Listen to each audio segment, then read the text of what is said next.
Welcome to Mutual Exchange Radio, a project of the Center for a Stateless Society. I am your host, Zachary Woodman. Joining me today is Aria DiMezzo. Aria is a candidate running for sheriff in Cheshire County, New Hampshire as a Republican. Why have a Republican sheriff candidate on an Anarchist podcast, you ask? Well, Aria is not what you'd expect from a GOP cop. She's had many encounters with police in her life, and very few have been positive. She is a high priestess of a Reformed Satanic Church, a trans woman, and an anarchist. And she is definitely not a socially progressive libertarian trying to hijack the Republican Party, as you will probably discover in this conversation. Definitely not. No, all lies. In this conversation, we discover how, why, and exactly what is going on with an anarchist trans woman running for sheriff, Aria's views on economics, her views on the moral dimensions of property rights, police, criminal justice, and religion, as well as some reflections on the complicated relationship between socially progressive left-wing views and the libertarian movement as it currently exists. This conversation was a fun one and a unique one to have at this moment. It's not every election year you see such an interesting candidate running in an election that very few would normally pay attention to, but hey, that's 2020 for you. So without further ado, here is Aria DiMezzo. Hello and welcome to this episode of Mutual Exchange Radio. Joining me today is Aria DiMezzo. Hi Aria, how are you today? Hi, I'm doing great. Thanks for having me on. All right, so you are currently embroiled in a interesting local election campaign. It's at state or county again? It's a county level campaign for a sheriff, yes. Sorry, not state, I meant city or county. But yeah, county level. And it's gathered some headlines because you have some interesting views for the political party you're running in. So I guess first, do you want to fill people in on what exactly is going on with your campaign? Sure. So I'm running for a sheriff of Cheshire County in New Hampshire as the Republican candidate for office. And my position is largely F the police.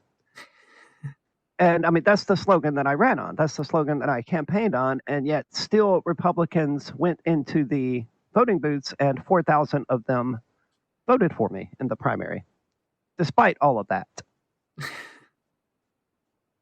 Why was that, you think? Was it just, obviously, or was it just frustration with who the incumbent was, or was it?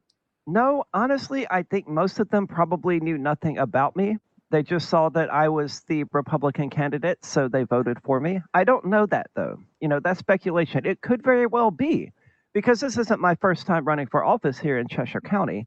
It could very well be that they already knew of me. They already supported my positions. They didn't care about me being, the trans Satanist anarchist. They just want to get Eli Rivera out of office. It could be that. Eli Rivera. I don't think that's right. Eli Rivera is the Democrat incumbent, right? Correct. Yeah. And who were you running against in the Republican primary then? There was no one running against me in the Republican. No. Okay.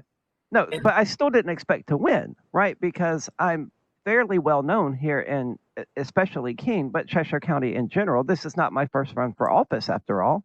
I ran for city council under the slogan of "Eat the Rich." I don't support that notion. If it's people like Jeff Bezos or something like that, these multi-billionaires, okay, fine. If you want to rob them, I'm going to turn a blind eye to that. If they have more money than they could ever spend in thousands of years, okay, fine. Slay the dragon if you must. Right. And that made the Republicans upset as well. Obviously, I expected it to. But I also ran for sheriff in 2018 as the libertarian candidate. So there have been plenty of opportunities for Republicans to familiarize with themselves with who I am and where I stand. How many of them actually voted for me knowingly? I don't know. How many of them just straight voted for me because I was there? I don't know. I expected that most people would just go in there and they would only vote for the candidates they actually support and that they know about. Instead, the results show that's not what happened. A friend of mine ran for a position, also on the same ballot, and he did absolutely no campaigning whatsoever. His was a four-way race, and he got the most votes out of anyone in that four-way race, despite the fact that he's a friend of mine, and I didn't even know he was running until like 2 days prior to the election. So when I say he did no campaigning, I meant he did absolutely nothing. And he did better than anyone else in that race, many of whom did public appearances. So it's bizarre. I don't know what's happened. Everyone. Yeah. It's a good argument for anarchy. Right. So we'll get a bit more into the sort of contours of the election in a second, but I guess first let's get to know a little bit about you. So how did you get into political activism generally? I'm really not sure because it's been a long road, but I've always been more or less politically interested, I suppose. I mean, there was a lot of war as I was growing up, and that obviously got my attention. Then Barack Obama came along and promised, he was going to change everything. He was going to be the peace candidate. And, I supported that. I wasn't old enough to vote then, but I supported what he was doing. I was like, this is great. And he lied. So Barack Obama and George W. Bush, they sort of conspired together to reveal to me that the two-party system, they're just two sides of the same coin. There's no difference between them whatsoever. The Democrats just happen to be better at speaking than the Republicans are. So I started looking for other options, and I stumbled across someone named Ron Paul. And I found out that, hey, here's an actual principled candidate who's saying all of these things and has been acting on all of these things for his entire political life. So I started reading him. This, of course, led me to read Rothbard and Mises and some others. And ultimately, I became a libertarian anarchist. Converted, as it were, from, full-blown communism and the Venus Project, because I was looking for an ideology that made sense and that I could support and, try to work toward. Ultimately, it wasn't communism. I was argued away from that. But yeah, Ron Paul essentially converted me from communism to libertarianism. And is that still how you identify today? Is that more right libertarian, Rothbardian sort? I would say that I'm an individualist anarchist or a voluntarist. So yes, a market anarchist. However, I usually say anarcho-capitalist because, that jars people for the same reason that I say I'm a Satanist instead of an atheist. It jars people. It gets their attention. And I think that's important because we have to get people to wake up and start paying attention to things. And the best way to do that is to jar them awake, as far as I can tell. Right. So, if you're familiar with the center, there's a lot of contention between anarcho-capitalists and us, a lot. Even though in some ways there's some similarity in the sense that we're individualist anarchists and market anarchists, a lot of us, not most of us at the center. So, what are your thoughts on the fact, or on the criticisms of capitalism as a label for a free market ideology that some people have made? Well, there's plenty of validity to it. I mean, the word capitalism has a lot of baggage attached to it, and most people understand capitalism to be the fascist system that we have today when there's nothing free about our market, right? So I get that. I get why people don't want to use the term, but again, I call myself a Satanist for the same reason I call myself a capitalist. A lot of people think Satanists are out there, eating babies and sacrificing humans. So they have this warped perception of Satanism, just like they do capitalism. And rather than retreating from the word, I want to address that misperception. All right. So to you, the word capitalism means what exactly? Free markets, no regulations, freedom. Okay, so no regulations, but who exactly or how exactly do you conceive of property rights, for an example, being conceived under this capitalist system? Is that you envision? Is intellectual property allowed? Is it largely the same as what we have now, just with private defense contractors enforcing it? Well, intellectual property is obviously not allowed. An idea cannot be owned. It cannot be stolen. So intellectual property is, obviously out from the first place. But private property, sure. If people don't want to have private property within their society, I'm fine with that. But if other people do want to claim property as theirs, as long as the claim is reasonable and it's not in conflict with any previously standing claims, I see no reason to take an issue with it.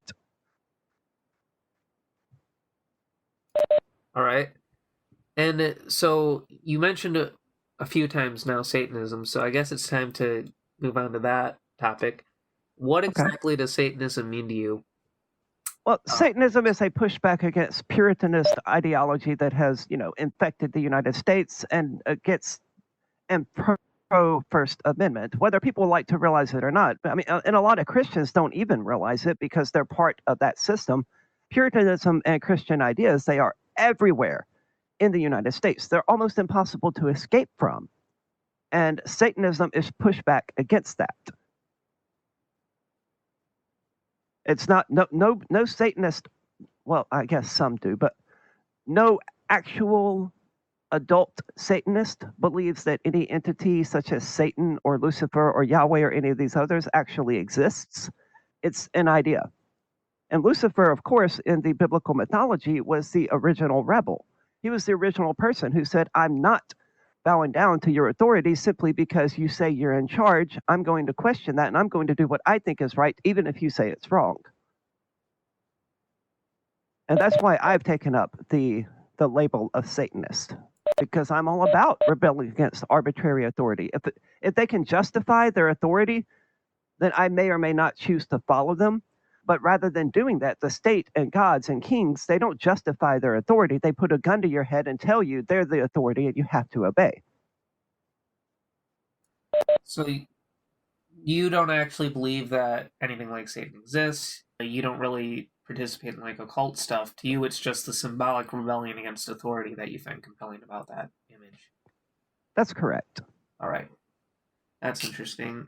So Well, that's the case as well with the Church of Satan and with the Satanic Temple. The Church of Satan, of course, they're one of the main ones taking this fight in the political system.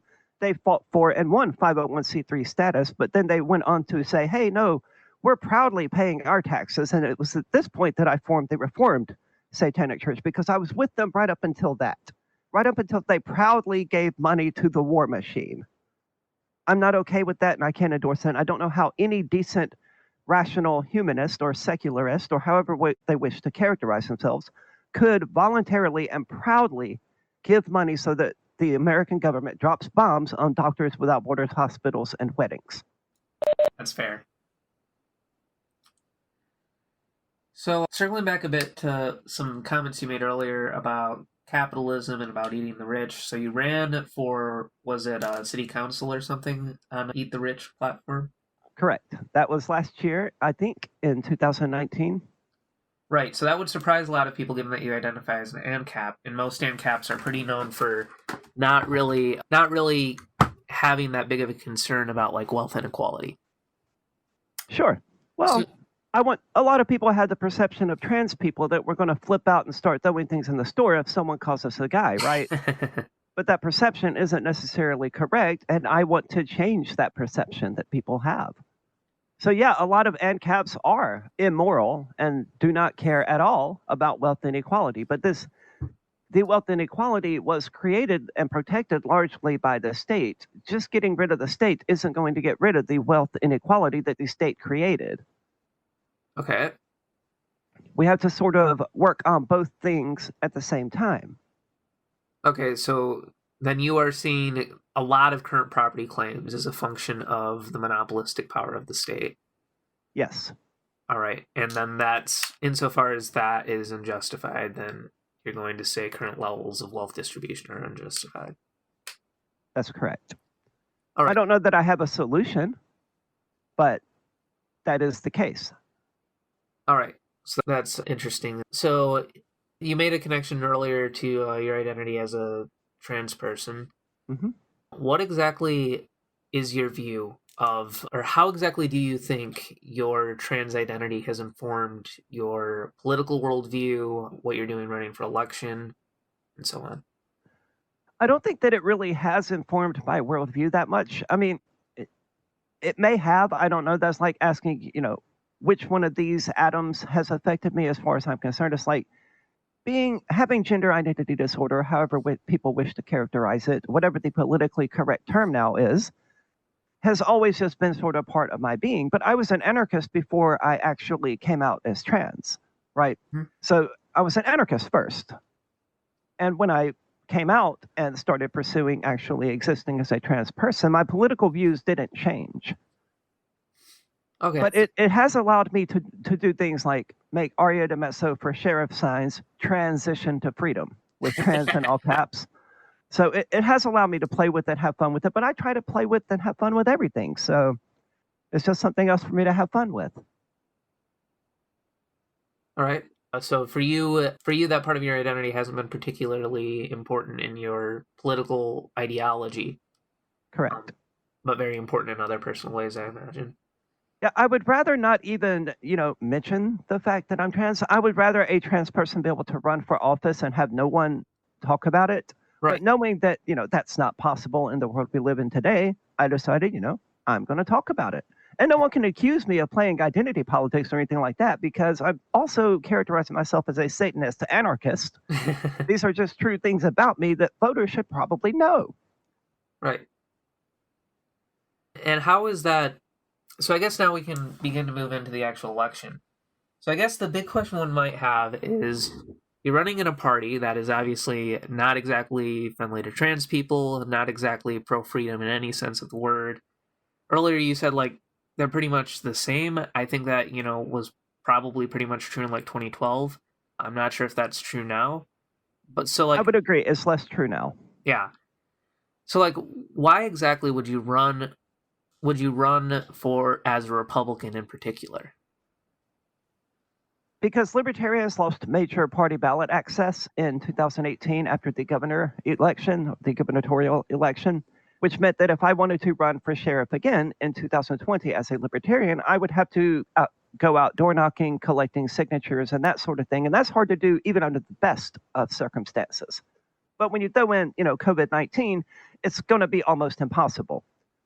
So we decided last year or the year before that we needed to just go to a different party.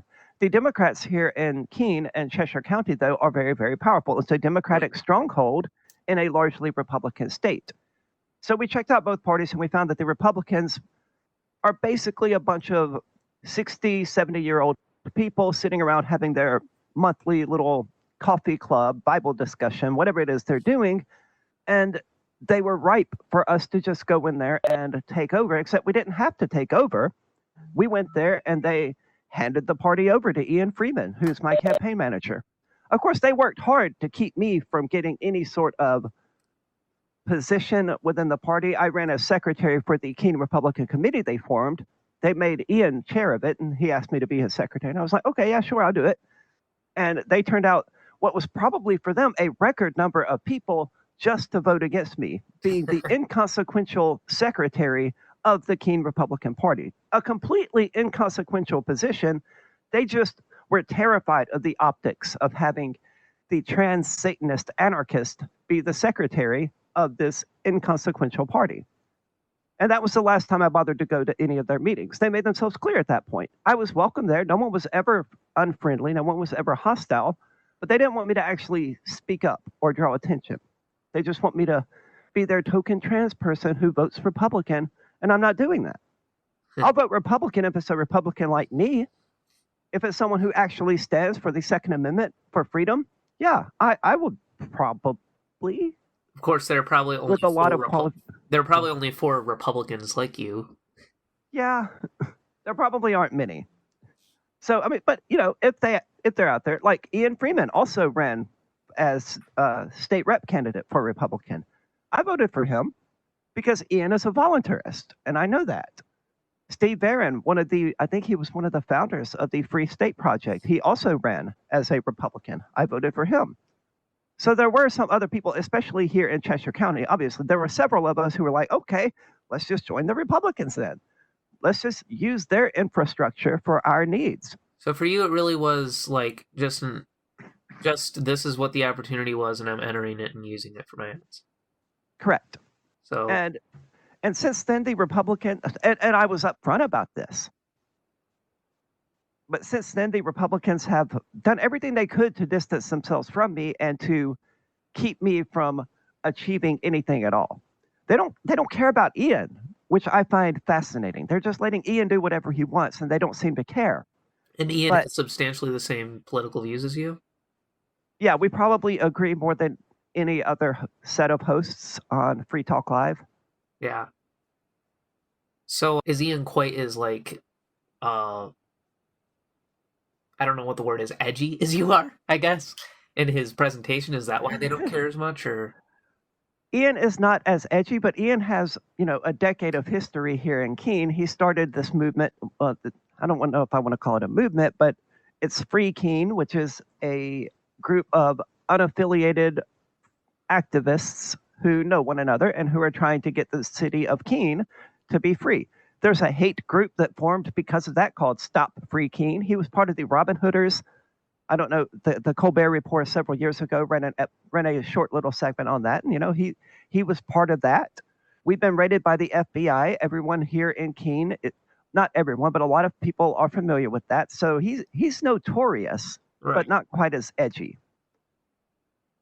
All right, that's interesting. So I guess another question one might have is a lot of people in radical spaces, I think I would include myself in this group, are very skeptical of the whole prospect of using electoral politics in the first place.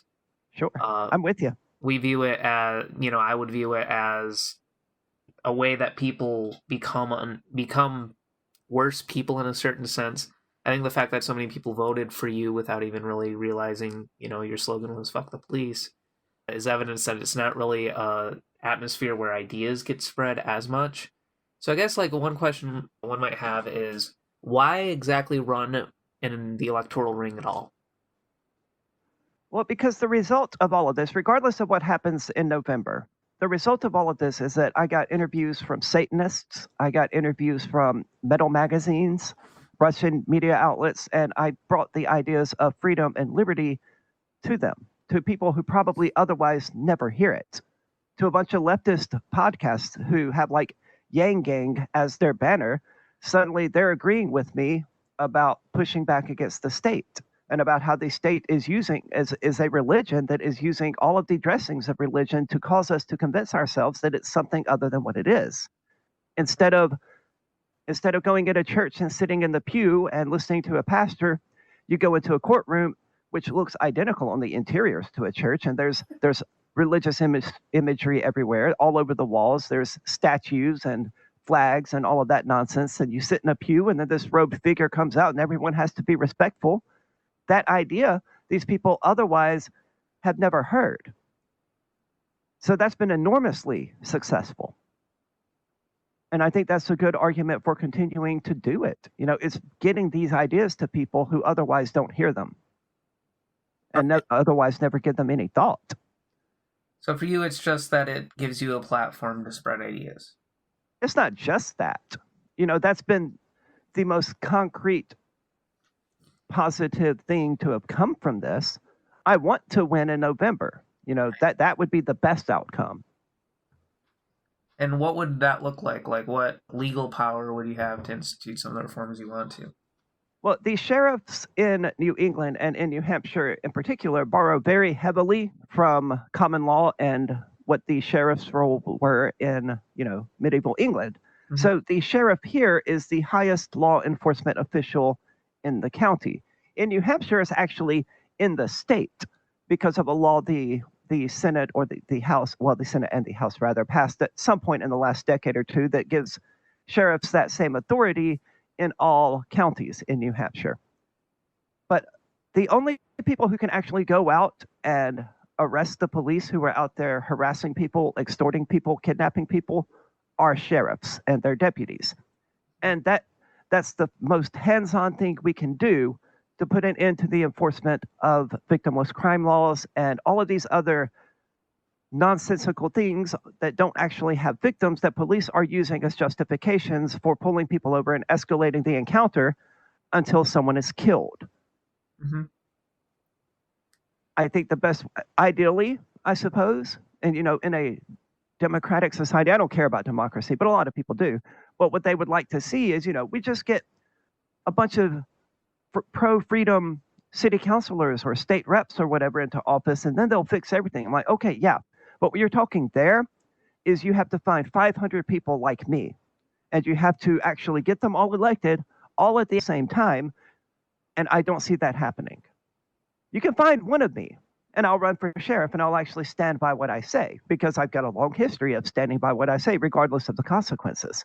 But the idea that you can find, 100 Ron Pauls and put them in the U.S. Senate, or 400 and however many and put them in the House of Representatives, it's hopelessly utopian. Thank you for listening to this episode of Mutual Exchange Radio. I just wanted to put a quick plug-in for the Center for a Stateless Society. If you are enjoying this conversation, you can read or listen to more about the theory and practice of market anarchism at c4ss.org. There are years' worth of articles, books, and zines on current events, philosophy, politics, and economics. There are also books, essay collections, and swag available at the C4SS store at store.c4ss.org. You can check out as well. If you want to support the show, you can go to patreon.com/c4ss.org. That's patreon.com/c4ssdotorg. I'll have more information on how you can support the show and the bonus goodies you get for doing so at the end. But for now, here's the rest of my conversation with Aria. Let's say you win, you get in office, you start not enforcing, say, drug laws. Well, the sheriff's department in Cheshire County, and in most counties in New Hampshire, they don't actually do a lot of policing. Right. They do contract police work out to some of these towns that aren't large enough to have their own police departments. So it's not like the sheriffs and the deputies are out there enforcing victimless crime laws.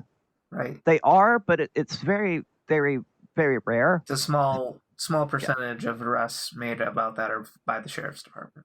Right. And I would absolutely require my deputies to stop doing that immediately. And they can sit in the office and listen to music or play Minecraft or Switch or watch whatever they want to watch. I don't care, as long as they're not out there aggressing against peaceful people. And they can wait and respond to a crime where there is an actual victim, or they can go out and police the police who are out there creating actual victims. Okay, so suppose that happens. Isn't there legal repercussions for you doing some of the things that you might want to do, like policing the police, that might get in your way, and how would you handle that? Well, yes. I don't know whether or not there are, because the sheriff is the highest law enforcement official in the county. The sheriff is legally authorized to arrest anyone in Cheshire County. But yes, the first thing I would have to do upon winning the election is hire a very, very good attorney. Right. Because there's going to be red tape everywhere, and it's going to be a jurisdictional nightmare for everyone involved. Like, one of the things I said on my site is that feds, the FBI, they won't be welcome in Cheshire County. That's immediately going to result in a lot of federal cases. Yeah. If they want to ask my permission and they have a crime where there's an actual victim, I will let them come in and handle it. But if they don't, if they want to prosecute someone like Ross Ulbricht or Julian Assange, neither of whom are in Cheshire County, then I'm going to stand in their way and I will arrest them if they trespass in Cheshire County. So yeah, enormous legal problems ahead. But I'm aware of that. And, I'm going to take on those challenges because I believe in doing what's right. Do you even think it's a good idea to let the feds in at all, even if they are pursuing a crime with a victim? Because, like, they often implicate, like, there's a long history of them, for an example, in anarchist spaces. They often implicate innocent people in their investigations, take away months of their lives with grand juries and stuff like that. Like, is it really a good idea to even let them in there at all? No. Of course, you're correct. Ideally, they could just, tell me, hey, we need you to arrest this person. Here's the evidence. Here's everything you need to know to justify this. Will you please arrest them for us and escort them to, the jail in Concord or something? Ideally, that's what they would do. And ideally, that's how it would play out. I don't want them here. It would be very, very hard for them to get my permission to come here. It would have to be like, hey, there's this new branch of people in your county and they're about to, take over a city hall and they're armed with, nuclear weapons or something. We want to come in and arrest them. I'm like, okay. And if they actually had evidence of something that extraordinarily unlikely occurring, okay, sure. Let's bring in the bigger guns here to take care of these people who have nukes or whatever. So yes, it would be extremely difficult for the feds to get my permission to come into Cheshire County. Okay. I guess another question one would have is, you're an anarchist pursuing a law enforcement position. That's immediately already like jarring to most people, given that anarchists are opposed to all law enforcement as it currently exists. Oh, so am I. Yeah, Right. right. But for one reason we're all opposed is, crime victim or not, a ton of anarchists are prison abolitionists. I am as well. You are as well. So The prison system doesn't work, and even if it wasn't as corrupted as it is, it still wouldn't work. Vengeance is not the way to adjust society, and that's what the American justice system is built on. It's all about vengeance. Vengeance doesn't help anyone. We have to have a radically different system that rewards good behavior rather than having this one that punishes bad behavior. That's the way we create a better society, and all psychological studies show this. If you want to alter someone's behavior, you reward their good behavior. We don't do that in our society today. No matter how good a person is, no matter how hard they work, they're not going to be successful in the United States, not unless all manner of things just happen to align for them. So we don't have this system in place that actually rewards good behavior, and that's what we need. We need a free market system where someone can be a good person, can work hard, can be known as a helpful, good human being, and actually benefit from that. Okay, so where I'm going with that question though is, how can you justify getting involved with law enforcement, even for the enforcement of crimes with victims, if it's going to be implicated in locking people away for, in these immoral cages that we have? Well, ideally, that's not what I would do, right? But we are not in a position where we can go that far at this time. I hate it, and it will be a violation of my principles to do it. But yes, we don't have the society in place where everything is ideal and we can just reward good behavior. We have this one in place that punishes bad behavior. The bigger problem, I think, is that there are a lot of things caught up in the umbrella of what the government considers to be bad behavior that isn't actually bad, like smoking pot or driving with the taillight out or whatever. As the system as it exists right now is out there causing enormous amounts of harm to people. And I can significantly reduce that amount of harm. I can't reduce it to zero at this time. When I ran in 2018, I did in fact run entirely as an anarchist, saying that, I'm not even going to investigate crimes where there are victims, but I'm dialing it back because I think that I could actually achieve more good right now by limiting myself to crimes where there are victims, even though it does hurt my soul a bit for me to say that. Okay. What do you see? I guess the short version would be by being a hypocrite, by knowingly being a hypocrite. Would you say that your overall ethical approach to this is consequentialist then, more than anything? I tend to avoid terms like that because I can wrap my head around what consequentialism probably entails, but there are a lot of connotations with philosophical labels like that I may not actually agree with. But I think the result of being a sheriff who polices the police and only enforces laws where there are actual victims would yield more imminent and immediate good than having someone who has no chance of getting elected because everyone thinks, oh, well, no one's going to help me if someone tries to murder me. Mm-hmm. All right. So a while back you mentioned the biggest good you think comes from your campaign is that you're able to get a platform to spread ideas of, anarchism to people who otherwise wouldn't hear them. Well, that's the biggest thing to come so far. I'm hoping something bigger comes in November. But yes, right now, the best thing that has resulted from this is that the message has reached so many people. Yeah. So one thing that some people might push back against that is in electoral politics, there's this veneer where you have to be serious in some way to be taken seriously. And sure. Some people might think that if you're making these anarchist ideas, this was something that a lot of people said about Vermin Supreme, who also was on this podcast. If you're sort of making a show out of it, people won't take the ideas seriously either. Are you concerned, or do you think that there's any danger of that going on with your campaign? It doesn't appear to be. I'm not making a show of it, you know.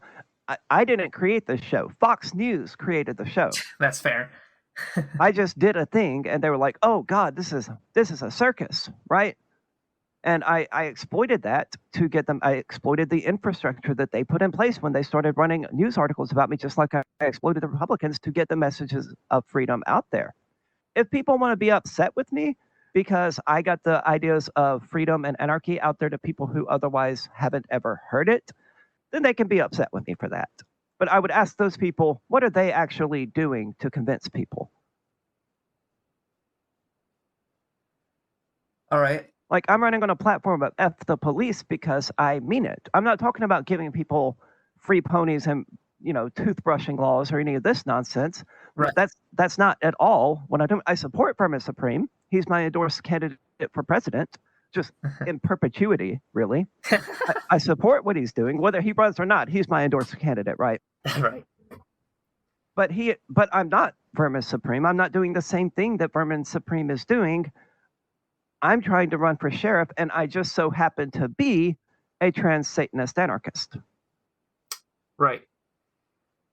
So those just happen to be my qualities. It's not a show. It's not a performance. It's just me. What has been doing what I think is right. What has been the reaction of the Republicans in your county or people generally to your campaign? Well, there's a very broad scope of reactions. Like, the official Cheshire County Republican Committee refuses to make a statement about my campaign publicly. Now, I know that they're against me, and I know that they're supporting the write-in Earl Nelson campaign. I know all of this, and I can prove it. I just can't release the evidence or the proof because the person who provided it to me has to remain anonymous. Mm-hmm. So that sucks. But yeah, the actual New Hampshire GOP... They're publicly denying that that's the case. They're publicly saying nothing. Okay. They're neither confirming nor denying. They're just saying, we have no comment. We have no comment. And they have the support of the New Hampshire GOP in doing this. So the actual political apparatus is not happy with me. You know, they're trying to do to me the same thing the DNC did to Bernie Sanders in 2016 and the same thing the RNC did to Ron Paul in 2012 and 2008. They're doing everything they can to control the political party in clear view and in clear violation of what the Republican voters actually voted for. So, you know, that's what I said in the article that the Keene Sentinel ran about me 2 days ago, I think.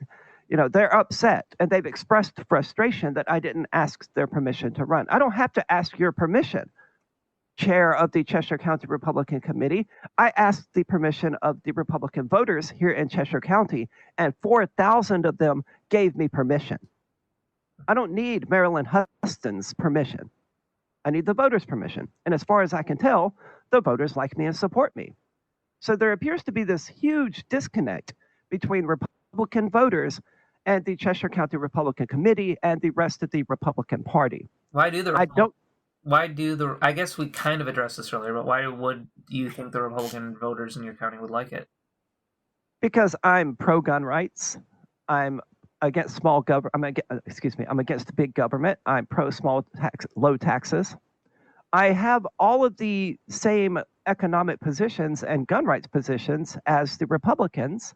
I just happen to go a little bit further than they do, to no government, no taxes, all guns.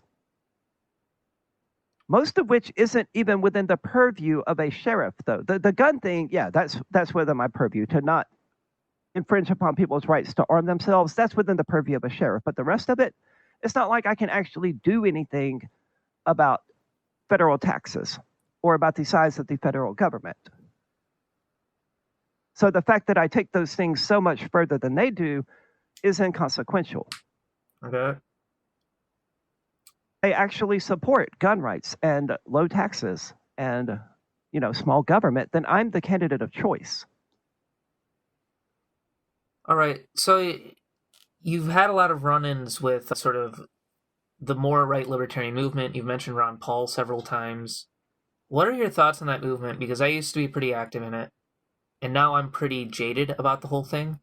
Yeah, I'm with you on that. I'm not a big fan of Ron Paul. I want to because Ron Paul, I want to be because Ron Paul exposed me to the ideas of liberty. But I got to tell you, man, at some point, you have to sit back and say, okay, well, people keep writing racist things and they're using my name to do it. I need to probably control who gets to write things in my name so that this doesn't continue happening. But for decades now, it's been happening. Right. I'm not one of those where there's smoke, there's fire people, but where there's this much smoke, I don't know, man. Well, I mean, there's also the fact that he does things like have, a Christian fundamentalist, Gary North, as his homeschool advisor thing. He is also anti-abortion, and I oppose him on that. And then his son has, yeah. Rand, I have to imagine Rand is probably a disappointment to him, but that's getting into filial matters that, I don't have any knowledge of. That's fair. But broader, the Free State Project had a lot of people come out of it, one of which you've talked about a bit, Chris Cantwell, who are unseemly in ways that are even more aggressively unseemly than, Ron Paul's racist associations and the Mises Institute's for sure. Nonsense. Yeah. I mean, there's no doubt. And the Free State Project, they also don't like me very much, just for the record. Okay, that's fair. They are those right-leaning type of libertarians, A lot of them can join the Republican Party and not have any real conflict with the Republican Party. Other than maybe tariffs or something. Yeah. So, you, I imagine, are the, more supportive of things like open borders and stuff like that. Yes, absolutely. But, so, what's your take? Why would you continue to identify as an anarcho-capitalist, as a libertarian, when, the ideal type that brings to people's minds... This is something I've struggled with for years, too, sure. Mind you. Should I stop calling myself trans because Tiffany went into GameStop and flipped out because someone called her a guy? No, I mean, that's pretty different because... How so? Ideological... I'm gay, and, whatever, I don't know...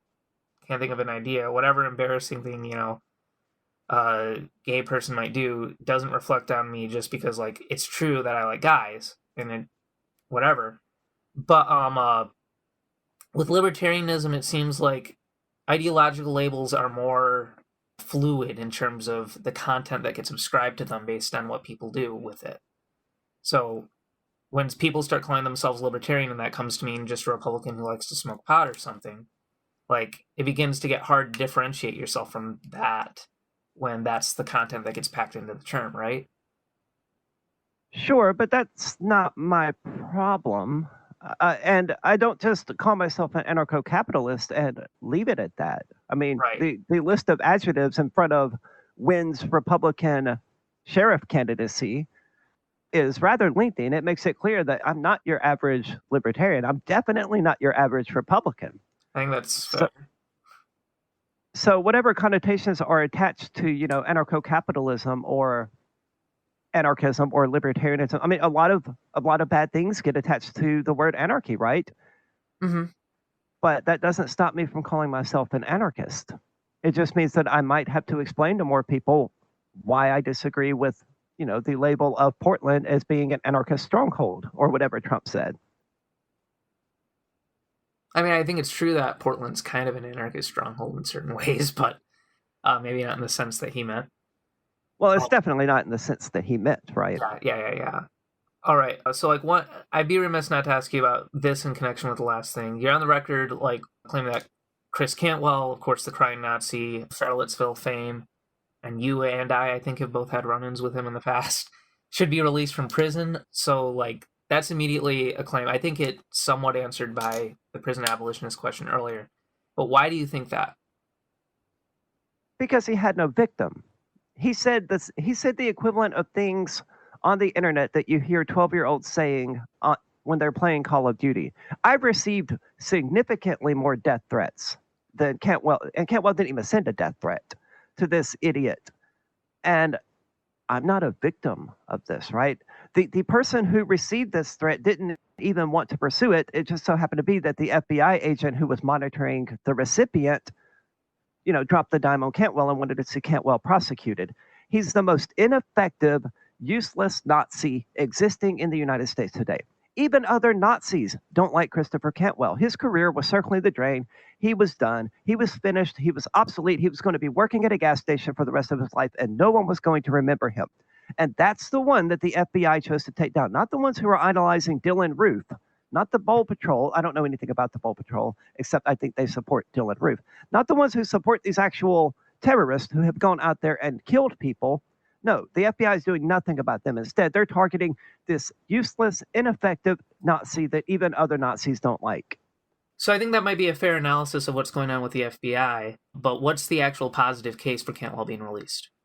Well, he's a political prisoner, right? He is the weakest of the Nazis. So the police, like all predators, they targeted the weakest member of the herd. And that happened to be Chris Cantwell because he has no support even from other Nazis. Okay. He made some threats online, the same way that kids do in Xbox all the time, and the FBI is never going to pursue because they don't care. But, oh no, we have to look like we're doing something about white supremacy. That's the weakest one. Let's go after him on these BS charges. So why is this the hill to die on, then? I guess would be the question. I don't intend to. A lot of people have accused you on this hill. What? I don't intend to die on this hill. All right. A lot of people have accused you of sympathizing with Chris Cantwell for this position, and I think that's obviously not true. But what do you have to say to that sort of guilt by association tactic? Of course, I sympathize with Chris Cantwell. I do with every political prisoner, with everyone who with is his views. I made him storm out of the studio. I obviously don't agree with his views. I'm a huge supporter of Black Lives Matter. Mm-hmm. I mean, I'm as unracist as a person can get. So it's obviously nonsense. I don't have to support what he says in order to, defend his right to say it. Okay. And the fact that anarchists and libertarians today are saying that, oh, she's defending his right to say something, she must support his views. Where have you people been? This is not the way liberty works. It doesn't matter to me what he says and how abhorrent and disgusting it is. I don't like what he says. That's why I argued against him. That's why I did Shimo versus Nazi with him. That's why I went on his show and argued with him in front of his Nazi fans. I don't support what he's saying. I want to argue with him. I want to use my words against his words. And that's what I've done ever since I came to Keene, in fact. To say that I sympathize with his views on white supremacy or whatever is absolute nonsense. All right. What do you have to say to some perspectives that some more left anarchists have in Antifa circles that, well, even though he or some other Nazi speech doesn't have a physical victim per se, it is a preparation for mobilizing a movement that would have obviously a ton of victims, mostly people of color and gender and sexual minorities. Yeah. And what we need to do is we need to violently mobilize against them, and it's a preemptive self-defense to begin with. Yeah, that's what the United States said when they invaded Iraq. Right. Isn't there a difference between between a full-out war and building up anti-fascist resistance at the community level? Hey, I'm with you. I'm Antifa, but there's a big difference between building up resistance and violently attacking people for their ideas. I mean, you sort of switched the question on me there, where you initially asked about violent resistance, and now you're talking about defending yourself and your community ideologically. I don't know if you meant to do that or not, but you did. The question is about whether or not we need to violently react to Nazis when we see them simply because they profess views that we find abhorrent, and the answer to that is no. I guess the perspective I'm giving voice to at the moment, which, for the record, I'm playing devil's advocate, would ask whether those two things are actually different. Well, yes, there's a huge difference between setting up security cameras here on my house and, acquiring more guns to protect myself than going out there and shooting people who I suspect are going to hurt me. I receive a lot of death threats. It's very different for me to arm myself and protect myself than it is for me to go out there and hunt down these people who are making these death threats and preemptively and violently do something so they can't hurt me later. You can't prosecute people now for crimes they may commit in the future. And that's what you're asking me about. Is future crime a thing? Can someone's intentions, if we create this hypothetical scenario where they actually get their intentions out into the world and suddenly there are actually Nazis in power, if that hypothetical plays out, then they will be creating victims. I mean, but that's not what's happening. That's not where we're at. That's already kind of happened with Trump. And I won't argue otherwise, but that was also the case under Obama, you know?